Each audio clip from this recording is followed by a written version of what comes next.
Hi guys, good morning. Welcome to our channel. Welcome to a new vlog. Welcome to Bong Perfume. বাচ্চা এখন 11:44। আমি দাঁত মাজলাম কারণ পূজা এই উঠলো, উঠে আমাকে গুতানো হলো দাঁত মাজার জন্য। আমি কিছু বলিনি আজকে। অ্যাকচুয়ালি আমার 9টা থেকে কল ছিল, আমি 9টাতে কলে বসেও গেছিলাম। তো আমি জাস্ট ওই 8:30 9টার দিকে উঠে কোনো মতে চোখ মুখ ধুয়ে বাথরুম করে এসে কল দিয়ে বসে গেছিলাম। এই আমার 11:30 অবধি মোটামুটি অফিস চলেছে। তারপর 11:30টার সময় উঠে আমাদের যথারীতি রোজকার মতো আমাদের ব্রেকফাস্ট হচ্ছে। আজকেও শেক, বাট আজকে ব্যানানা শেকের বদলে ম্যাঙ্গো শেক। আমগুলো পচে যাচ্ছিলো, বাট আজকে পূজা শেকে এতটা হয়েছে, এইটা রেখে দিচ্ছি, এটা দিয়ে কালকেও দুজনের হয়ে যাবে সাথে দুধ মিশিয়ে। এটাকে ঢাকনা আটকে ফ্রিজে রেখে দে। যা আম ছিল সব দিয়ে দিয়েছি, পচে যাচ্ছিল না হলে। হ্যাঁ, সব দিয়ে দিয়েছি। 4টে আম দিয়েছি। হ্যাঁ, এই ছেলে আজকে রাত পর্যন্ত খেতে পারবে না। না, এটা আজকে রেখে দেবো তো। এখানে আবার বাকিটাতে দুধ দিয়ে পাতলা করেছি। এটা থকথকে পুরো, এটা শেক না, এটা স্মুদি। ডিপ ফ্রিজে রাখলে আইসক্রিম হয়ে যাবে। না, সকালবেলা আজকে মাছ ডেলিভারি হয়েছে। ফ্রিজে, নর্মালি, ডিপে ঢুকাইনি। ওই যে তলায় সাদা বাটির নিচে সব করে রেখেছি, শুধু নুন হলুদ মাখিয়ে। তখন আমার কল এসে যাচ্ছিল বলে আমি সবে বসবো। আর কাতলার পিসটা বেশ বড় বড় আছে, ভালো লাগছে দেখতে। হ্যাঁ, তা 10-12 কিলো ওজনের কাতলার থেকে আনিয়েছি তো। হ্যাঁ, একটু কালকে বড়ই অর্ডার করা হয়েছে। তুই যেটা লার্জ করেছিলি ওটা 4-5 কিলো, ওটা করিনি। তাহলে ওটা তো 300 কত টাকা ছিল, এটা 416 টাকা। 500 মাছ বোধ হয়, 400 মাছ 416 টাকা, 1000 টাকা কেজি। ফ্রেশটোমের মাছগুলো সত্যি ফ্রেশ থাকে, মানে সিকান্দারপুর। আরেকটা কি করেছিস? এটাকে খুলে সাইডে রেখে দিয়েছিল সেলো টেপ দিয়ে। আপাতত এরকম একটা কভার করে রেখেছি আমি ব্যাপারটাকে। 1 গ্লাস রাখার পরেও এতখানি শেক হয়েছে। খুলতে পারছি না তো, একটু হেল্প কর না। ও আচ্ছা, খোলা আছে, সরি, খোলাই ছিল। 1 গ্লাস রাখার পরেও এতটা শেক হয়েছে। এবং একটা ব্যাপার হচ্ছে, থেকে তো কলার শেক কি একটা বাজে গন্ধ বেরোচ্ছে। না, ওটা ওপরে জাস্ট আমের ইয়েটা। আর ব্যাপারটা এই যে ওপরে যেটা ঢালছি না, এটা পুরাই হাওয়াতে ভরা, দেখ বাবলসে ভরা। এর উপর দিয়ে একটু কাজু কিশমিশ দিয়ে দেবো তোকে। আরে ম্যাঙ্গো শেকের উপর কাজু কিশমিশটাই তো আসল।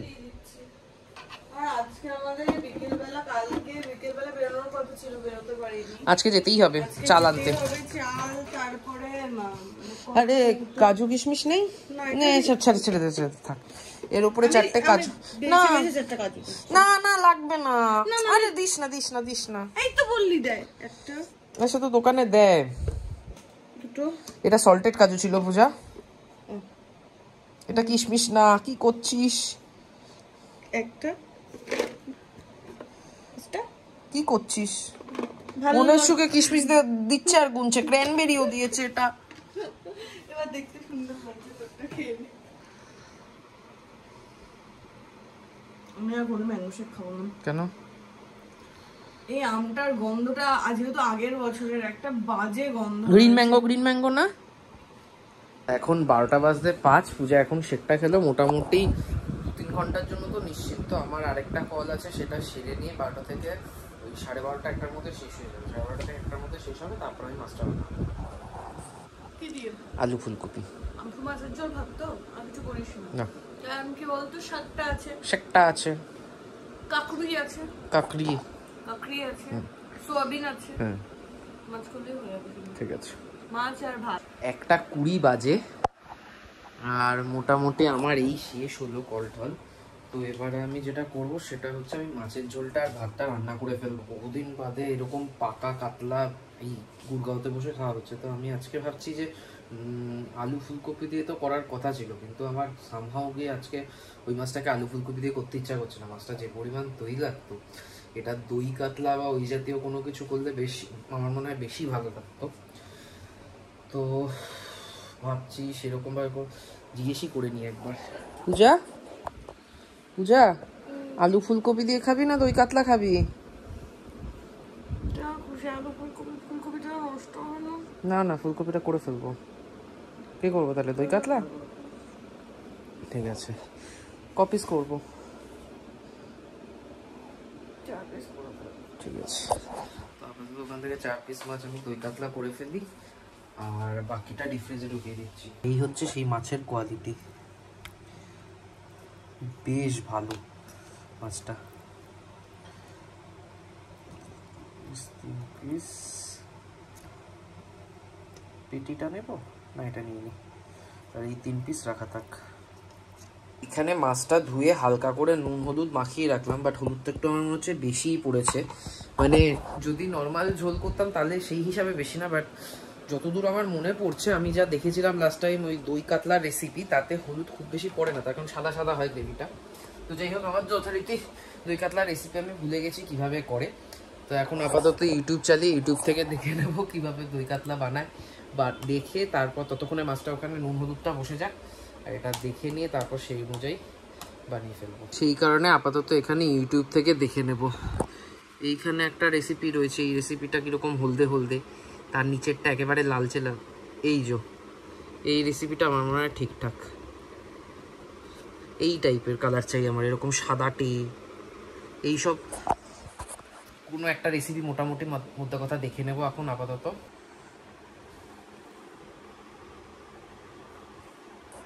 শুরুতেই ভুল, শুরুতে এখানে নুন লেবুর রস আর গোলমরিচ মাখাচ্ছে, আর আমি নাকি নুন হলুদ মাখিয়ে দিয়েছি। যাই হোক, একটা লেবু সকালবেলা কেটে ফেলেছিল, সেই লেবুটা রসটা আমি মাখিয়ে দিই এখন গিয়ে। এই যে পূজা এর মধ্যে লেবুটা কেটে রেখে দিয়েছিল। তো যাই হোক, আমার কিছু বাটাবাটিও করতে হবে, আপাতত লেবুর রসটা মাখিয়ে রেখে দেবো মাছটা, আবার তখন বাটাবাটিগুলো করে নেবো। একটু কাজু বাদাম বাটা লাগবে, কিন্তু গোটা কাঁচা কাজু আছে কিনা সেটা হলো একটা বড় চিন্তার বিষয়। কাজুর জায়গায় কি আমন্ড পেস্ট দিলে হবে কিনা বুঝতেও পারছি না, আশা করি হয়ে যাবে। আজকে কাজুর বদলে আমি আমন্ড পেস্ট দিয়ে করবো, আমন্ডও আছে আর এখানে একটু ইয়েও রয়েছে, এটাকে কি বলে, না এটা দেওয়া যাবে না, 4 মগজ দরকার ছিল। পূজা 4 মগজ ছিল না, এই তো ঘুমাচ্ছে। 4 মগজ কাজু দুটোই আমার কাছে ছিল, কিন্তু কোথায় আছে এখন সেটাই হলো বড় প্রশ্ন। এর মধ্যে থেকে খুঁজে পাওয়া বড় কঠিন কাজ। কষ্টেই খাটের তলার এই সব জায়গার এই কৌটোগুলো থেকে অ্যাক্সেস করে আমি এক প্যাকেট কাজু খুঁজে পেয়েছি, কিন্তু 4 মগজটা আলটিমেটলি আর খুঁজে পাওয়া গেল না। তো যাই হোক, আপাতত 4 মগজ ছাড়াই করে ফেলি। ভাবছি 4 মগজের জায়গায় একটু আমন্ড দিয়েই দেবো, যখন ইচ্ছা আজকে হয়েছে। এখানে পেঁয়াজ আদা রসুন বেটে নিয়েছি, আর একটুখানি পেঁয়াজ কুচি রেখে দিয়েছি, এটা দিয়ে বেরেস্তা ভাজবো লাস্টে ছড়ানোর জন্য। আর খেয়াল করে দেখলাম গোটা রান্নাটার মধ্যে কোথাও কোনো লঙ্কা, শুকনো লঙ্কা বিশেষ করে ইউজ নেই, কারণ যেহেতু সাদা সাদা রাখতে হবে, শুকনো লঙ্কা ইউজ করলে লালচে হয়ে যাবে। তো পুরো রান্নাটা হবে হচ্ছে গোলমরিচে।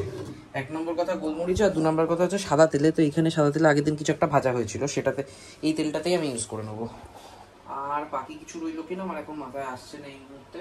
কাঁচা লঙ্কা হয়তো ইউজ করা গেলেও যেতে পারে সবুজটা, কিন্তু তা আমি কোনো রিস্কই নেবো না। বাই চান্স যদি কালার চলে আসে তার থেকে বেটার আমি গোলমরিচ দিয়ে কাচ্চা দিয়ে দিই। এটার মধ্যে গোলমরিচ কিছু দিইনি, এটার আমি পুরো ইয়েটা ইউজ না করে পাল্পটা ছেঁকে শুধু জলটা ইউজ করবো যতটা পারবো। আর আরেকটা কি যেন ভাবলাম, আর হ্যাঁ, যখন দই আর কাজুটা পেস্ট করবো তখন ওর মধ্যে গোলমরিচ দিয়ে দেবো, কিন্তু আমাকে তার আগে গোটা গোলমরিচ খুঁজে বার করতে হবে। এখানেই কোথাও একটা আছে এরকম টাইপের দেখতে একটা কৌটোর মধ্যে, এই যে গোটা গোলমরিচ পেয়ে গেছি।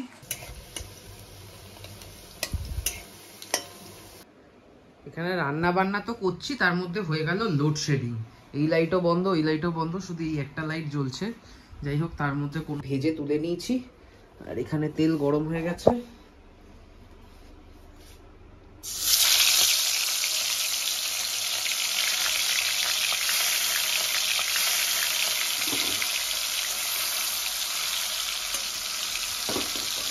এবার হচ্ছে মাছ ভাজার পালা। আর আমি এমনি সময়ও মাছ মোটামুটি মানে ঝোলের যে নর্মাল ঝোলের যে মাছ, সেই মাছও আমি খুব একটা কড়া ভাজি না।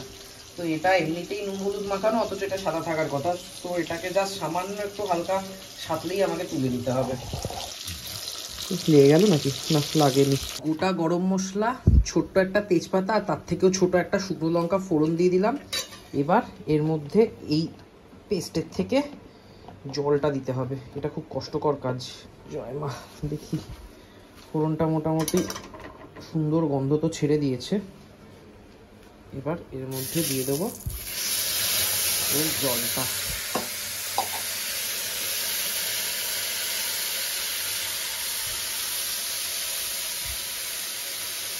যতটা সম্ভব পাল্পটাকে আর কি আলাদা করা যায়, তার কারণ আমি চাই না এই জিনিসটা অলরেডি যখন দই আর কাজু বাদাম দেবো ব্যাপারটা আরো থকথকে হয়ে দাঁড়াবে। তো অতটা থকথকে হলে তাতে আমি আর ওই ঝোল করে কিছু গ্রেভি করে তাতে মাছটা ফোটাতে পারবো না।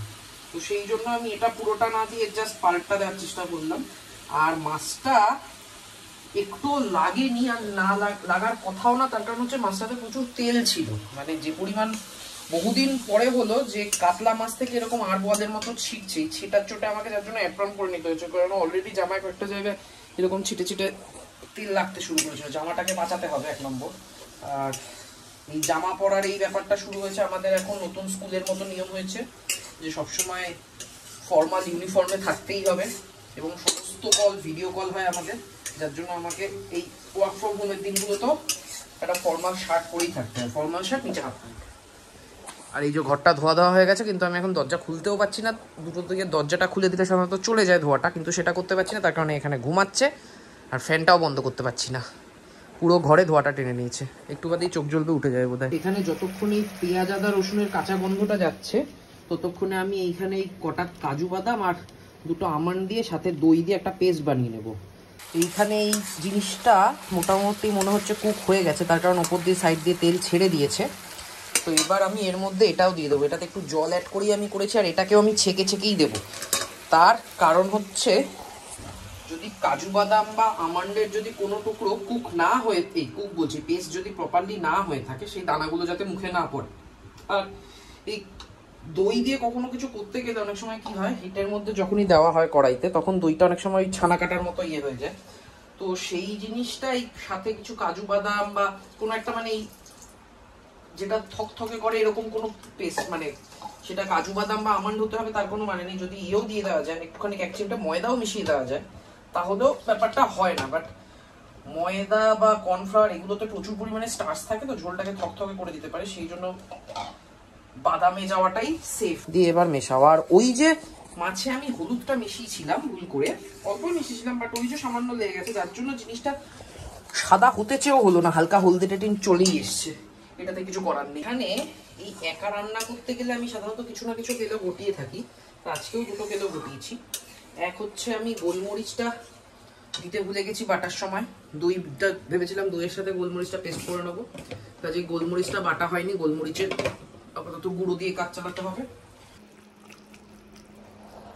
আর দ্বিতীয় কেলো হচ্ছে এইমাত্র আমি নুন মিষ্টি অ্যাড করলাম, তখন আমার মাথাতেই ছিল না যে আমি যখন পেঁয়াজ আদা রসুনটা বেটেছি তার মধ্যে আমি নুন দিয়েছিলাম, যার ফলে জিনিসটা এইমাত্র টেস্ট করলাম, ভয়ঙ্কর লেভেলের একটা নুন কাটা হয়েছে।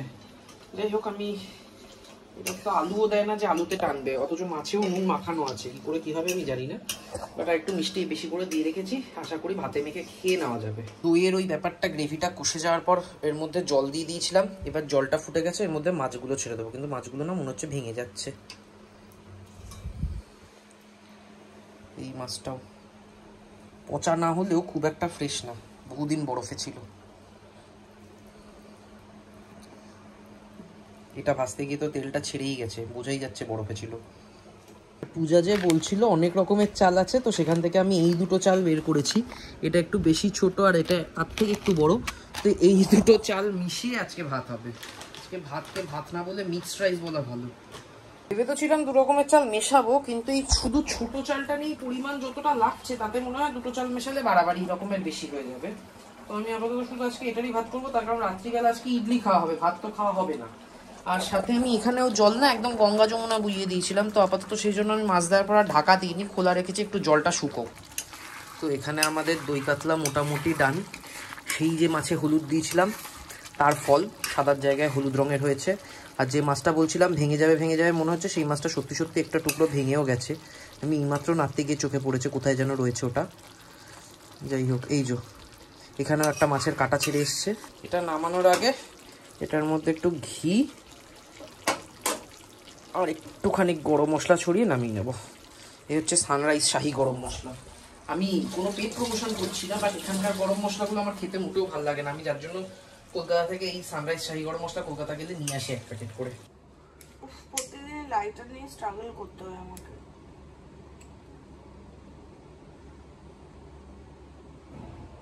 তো আজকে তাড়াতাড়ি উঠে গেছিস 3:30টার সময়। থাম, শুয়ে ভালো না, কি বুঝবি তুই। উঠেই দুম করে ঘুম থেকে উঠলো, উঠে সোজা চলে গেল স্নান করলো, স্নান করে এসে ঠাকুর দিতে শুরু করে দিল। এখানে আগের দিনের ওই কাকড়ির তরকারিটা গরম করেছি, আর এখানে আমাদের ভাত হয়ে গেছে, এবার উপর করে দেবো। আর এখানে শাকটাও গরম হয়ে গেছে, কিন্তু শাক এখনো রয়ে গেল কিছুটা। শাকটাকে হালকা করেই গরম করলাম যাতে বিস্কুট না হয়। এইখানে এইসব টুকরো টাকরা হয়ে যাওয়া মাছ পূজা বলছে কোথা থেকে তুলবো। আমি বললাম যেখান থেকে খুশি তোল, যতটা মাছ। ওটা ভাঙা, হ্যাঁ ওরই ভাঙা টুকরোটা আমায় দিলি তুই। আর আরেকটা জিনিস যেটা আমার বলা হয়নি তখন, সেটা হচ্ছে আমি ওই নামানোর আগে একটু ওই বেরেস্তাটা যেটা ভেজে রেখেছিলাম সেটাও ছড়িয়ে দিয়েছি। খেয়ে দেখ তো কি পদার্থ হয়েছে। আলু ফুলকপি তুই তো করিসনি। বললাম দই কাতলা। হ্যাঁ হ্যাঁ, তখন তো আমি ঘুমিয়ে ঘুমিয়ে আধা আধা শুনেছি। ও নুন ছাড়া খা, 3 দিন নুন খেতে হবে না। ভালো হয়েছে, ভালো হয়েছে, সত্যি ভালো হয়েছে। ভালো হয়েছে। বাচ্চা এখন 5:20 আর পূজা ফাইনালি রাজি হয়েছে এই তরমুজটা খাওয়ার জন্য। মানে তরমুজটা গোটা না, ইন দ্য সেন্স মানে তরমুজটা কাটার জন্য। তরমুজটা কিনে এনেছি, অনেক দিন হয়ে গেল, তো বহুদিন ধরেই ভাবছি খাবো খাবো করে আর খাওয়া হয়ে উঠছে না। তো আজকে দুপুরবেলা খাওয়ার সময় পূজা বলছিল যে আজকে তরমুজ খাবে, তো আপাতত এটা কাটবো, বাট গোটাটা কাটবো না। পূজার বক্তব্য ছিল পূজা 75% খেয়ে নেবে, কিন্তু ওই মেরে কেটে 20 to 25%, বাকিটা আমাকে খেতে হবে। তো হাফ কাটবো আজকে, কেটে ওই হাফটা খাওয়া দাওয়া করে তারপর বিকেলবেলা, এই কারণে আমি এত তাড়াতাড়ি করলাম তার কারণ বিকেলবেলার মধ্যে আমাদের বেরোতে হবে, কজ জামা কাপড় আনতে যেতে হবে। আমার কালকে অফিসে পড়ে যাওয়ার মতো জামা নেই, জামা আনতে হবে, চাল আনতে যেতে হবে, অনেক কিছু আনা কাজকর্ম আছে। আবার ফিরে এসে ইডলির জন্য সাম্বারটাও বানাতে হবে, কাজেই এখন থেকে শুরু না করলে আর বেরোতে পারবো না। আমার আর মিনিট 12-13 রয়েছে শিফটে, ওটা হয়ে গেলে ল্যাপটপটা বন্ধ করে দেবো। বুঝতে পারছো?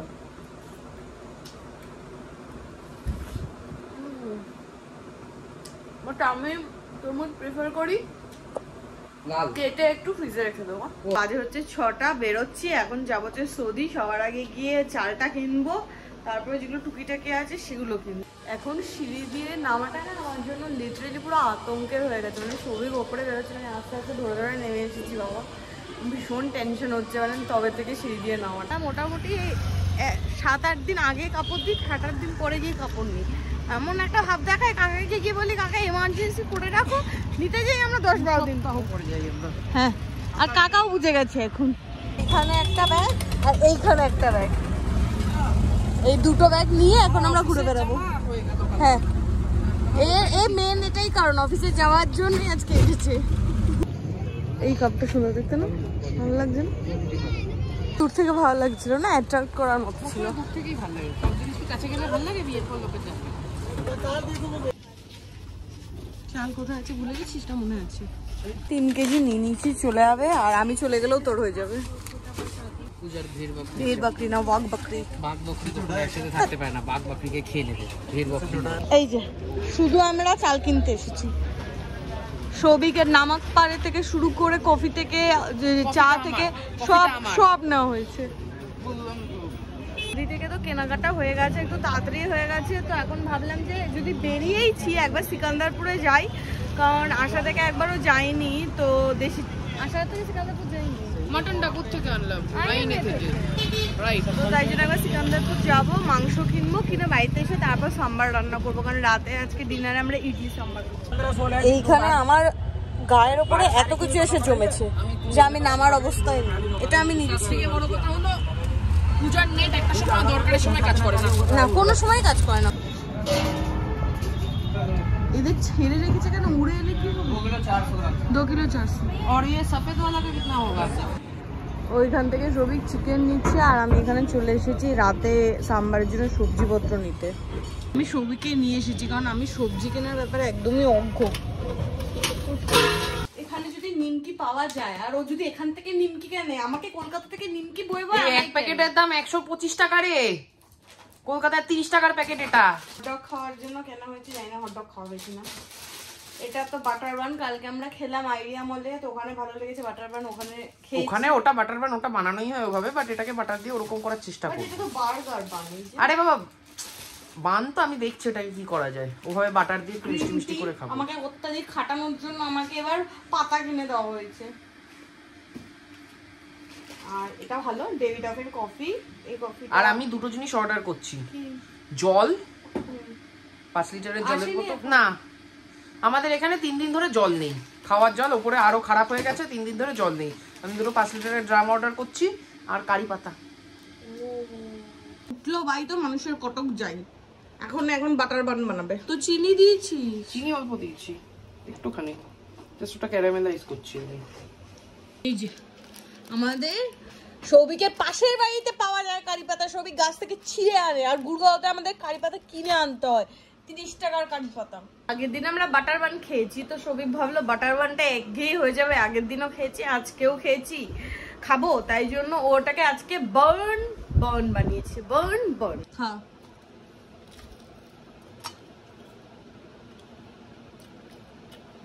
পুরা তেতো হয়ে গেছে, ওই পেছনে ধোয়া দিতে গিয়ে আমার ওখানে দিয়ে ধোয়া বেরিয়ে গেল। একদিক দিয়ে প্রবলেম জীবনের শেষ হচ্ছে, আরেক দিক দিয়ে হবে না। এখন গ্যাসের পাইপ কাটতে হচ্ছে, আমি হেল্প করব, আমি একবার কাটবো। আরে ভেতরে তার দেওয়া পাইপ, ওভাবে কাটবে না তো, রান্না হবে না দেখছি প্লাস দিয়ে যদি কাটে। খেয়েছে কষ্ট করে তারপর কেটে এটা করা গেছে। কি যে করেছি আমি জানি, তার কাটিনি, ভেতরে তারগুলো বেরিয়ে রয়েছে। করাত নেই তো, করাত থাকলে কেটে দিতাম। এই ছুরিটাও গেছে কোথায়, হ্যাঁ জানি। আর এখানে আপাতত সাম্বারের প্রিপারেশন হচ্ছে। ডাল তো রেডি, আমাদের ডাল রেডি। সবজি ডাটাগুলো নিয়ে চিন্তিত ছিলাম, গলে গেছে। এইটুকু কারি পাতার জন্য 30 টাকার কারি পাতা আনা হয়েছে। দেবো? হ্যাঁ মন চাইছে দিয়ে দে।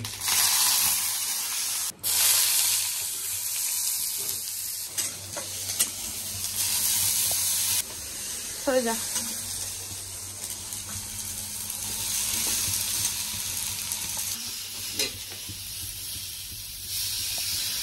আর এই হচ্ছে আজকে আমরা ইউজ করব এভারেস্টের সাম্বার মশলা।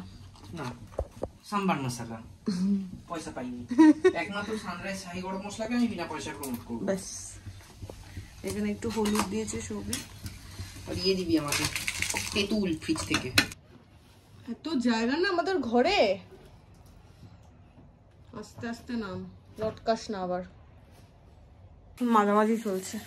হ্যাঁ আর কি আছে জীবনে, বাসন মাজতে এসেছিলাম গুড়গাঁও কলকাতা ছেড়ে। পূজাকে বলেছিলাম একটু তেল ব্রাশ করতে, সেই জন্য পূজা জম্মের তেলচিটা একটা কাপড় দিয়ে মুছে নিল ওটাকে। এবার আমি ব্রাশ করবো। ব্যাস ব্যাস ব্যাস হয়ে গেছে। এই ইডলি আমার আর সবিকে তো পছন্দ, আর একজন ভালো খায় সেটা হচ্ছে আমার বাবা। কাউকে ছবি পাঠিয়ে দেবো। না মা বলেছে পাঠাবি দাও। কাউকে একটু ছবি পাঠিয়ে দেবো, দিয়ে বলবো কাকিমাকে করে দিতে বলো। কি বাজে। এখন যা হচ্ছে ছাদে জামা কাপড় আর জল আনতে।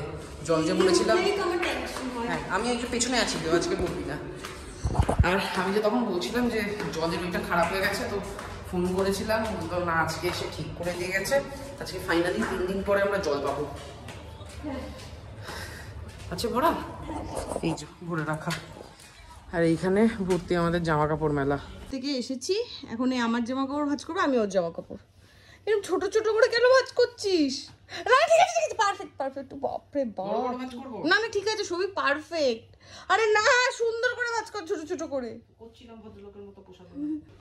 আমাদের ফার্স্ট লট ইডলি হয়ে গেছে, এখানে ডালটা আরো সেদ্ধ হওয়া বাকি আছে। ডাল না, ডাল সেদ্ধ হয়ে গেছে। ও হ্যাঁ বেগুন সেদ্ধ হয়নি তো। 1 লট এটা তুলবো, তুলে আর 1 লট বসাবো। তুললেই না তোমাটা লেগে যাবে। লাগবে না, এটা উঠে আসে সুন্দর। ও একটু একটু দেখেনি কেউ, বললাম সুন্দর হয়েছে রে। আহা হা, ব্যাপারটা দেখতে হেভি হয়েছে। আমি টেস্ট করে দিচ্ছি সাম্বারটা কেমন হয়েছে। দারুণ হয়েছে।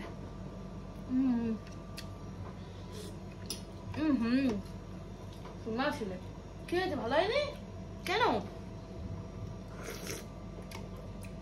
দারুণ লেগেছে। কি হয়েছে বল? শোষো হয়েছে, একটু টক লাগতো না। আমারে ব্যাস, আমার টক লাগতো না। বাজে হচ্ছে 11:25। এখানে আমি চালিয়েছি হচ্ছে শাদিকে সাইড এফেক্টস। আমার জীবনেও আছে প্রচুর সাইড এফেক্টস এর পরে। আর এখন আর এখানে থেকে চিকেন বার করছিল, থেকে চিকেন বের করেছি। আগের দিনে টেংরিটাকে বার করেছে, ওটা খাবে। আর মোটামুটি যা বাসন কোচন ছিল সব বাসন কোচন ছিল সব মাজার ডান। আর এখানে বিছানাও করে নিয়েছি, মোটামুটি যা কাজকর্ম ছিল সব ডান। মুভি দেখতে দেখতে হালকা করে ঘুমিয়ে পড়বো, কারণ হচ্ছে মুভিটা পুরো শেষ হবে না, যতটা হয় ততটাই। হ্যাঁ যতটা হয় না, চিকেনটা খাওয়া হবে।